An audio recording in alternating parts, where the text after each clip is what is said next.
തൊടുപുഴയിൽ വാട്ടർ അതോറിറ്റിയുടെ പൈപ്പ് പൊട്ടി ഭാഗികമായി ഗതാഗതം തടസ്സപ്പെട്ടു. തൊടുപുഴ റോട്ടറി ജംഗ്ഷനിലാണ് പൈപ്പ് പൊട്ടിയത്. ആ ദൃശ്യങ്ങളാണ് ഇപ്പോൾ കാണുന്നത്.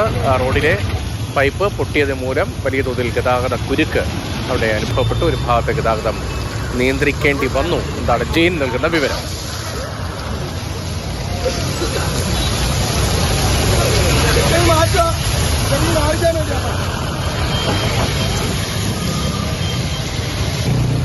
ഇതിന് വലിയ ശക്തിയിൽ ജലം ചീറ്റുകയാണ്. കൂടുതൽ പൈപ്പുകൾ പൊട്ടാനുള്ള സാധ്യതയുണ്ട്. ഈ പ്രഷർ നിയന്ത്രിക്കാൻ കഴിഞ്ഞിട്ടുണ്ടോ? പമ്പിംഗ് നിർത്തിയിട്ടുണ്ടോ? എന്താണ് ഇപ്പോഴത്തെ സാഹചര്യം?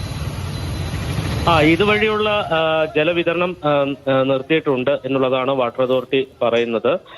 കഴിഞ്ഞ ഒരാഴ്ചയായി ഇവിടെ ഇത്തരത്തിൽ പൈപ്പ് പൊട്ടി വെള്ളം പുറത്തേക്ക് ഒഴുകുന്നുണ്ടായിരുന്നു. ഇന്ന് ഏതാണ്ട് ഒരു 3 മണിക്ക് ശേഷമാണ് ബസ് കയറി സ്ലാബ് ഇളകുകയും വെള്ളം പുറത്തേക്ക് തെറിക്കുന്ന അവസ്ഥയിലേക്ക് ഇത് മാറുകയും ചെയ്തത്. ഒരാഴ്ചയായി ഇതുമായി ബന്ധപ്പെട്ട പരാതികൾ വിവിധ ആളുകൾ നൽകിയിരുന്നു. പക്ഷെ വാട്ടർ അതോറിറ്റി ഇങ്ങോട്ട് തിരിഞ്ഞു നോക്കിയില്ല. എന്തായാലും ഒരു അരമണിക്കൂറോളം ഇത്തരത്തിൽ വെള്ളം പുറത്തേക്ക് തെറിച്ചു. അതിനുശേഷം പ്രദേശവാസികളിൽ ചിലർ ആ വെള്ളം പുറത്തേക്ക് ഒഴുകുന്ന ഭാഗത്ത് വലിയ കല്ലുകൾ കൊണ്ടുവന്ന് വെച്ചാണ് പുറത്തേക്ക് ഇത്തരത്തിൽ തെറിക്കുന്നത് ഒഴിവാക്കിയത്.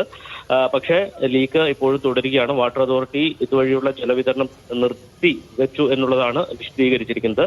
ഈ വെള്ളം ഇങ്ങനെ കുത്തി ഒഴുകുന്നതിനെ തുടർന്ന് ആളുകളുടെ ഭാഗത്തു നിന്ന് വലിയ പ്രതിഷേധമുണ്ടായി. ചിലർ അവിടെ കുളിച്ച് പ്രതിഷേധിച്ചു. അതോടൊപ്പം തന്നെ ചില വാഹന ഉടമകൾ അവിടെ നിർത്തി വാഹനം കഴുകുന്നതടക്കമുള്ള കാര്യങ്ങൾ കൂടി ചെയ്തിട്ടുണ്ട്.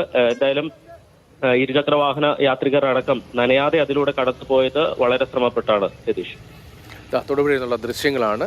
വലിയ പ്രഷറിലാണ് ആ വെള്ളം പുറത്തേക്ക് ചീറ്റുന്നത്. ഗതാഗതം ഭാഗ്യമായി തടസ്സപ്പെട്ടിട്ടുണ്ട്. പമ്പിംഗ് നിർത്തി. പമ്പിംഗ് അല്ല, അവിടുത്തെ ജലവിതരണം തൽക്കാലത്തേക്ക് നിർത്തിയിട്ടുണ്ട്.